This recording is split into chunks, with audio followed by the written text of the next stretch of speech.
Hello everyone. Unsay sudan na to sa tong paniudto karon. So ako diay magluto day kog adobong kogita. So tara, magsugod na ta. So magpainit ta diha og kaha. Pagkahuman, put nga nato siya mantika. Ay mo pagduda maot na akong kaha. So na ako diha giandam na silis, bawang, kamatis ug sibuyas. Igisar na nato siya.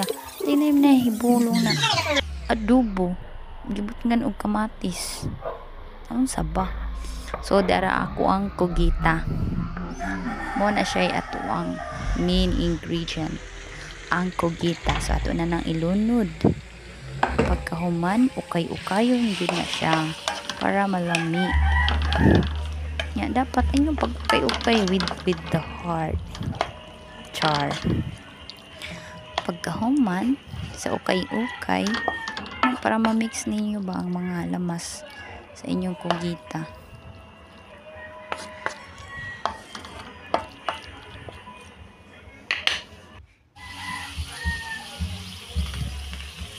Then after that, putyan na nato siya soy sauce. Lang tansya-tansya lang kay gamay ram na itong kugita. Tansya-tansya lang para dili po tantong maparat, di po matantong ng medyo bitaw kulay ng kung sakuan pa kanang way dugo ba dos paron unang saktuhon na yun siya. Pagkahuman sa katong soy sauce, but nga na natog kamayng suka nya, timplahan na tog magic sarap.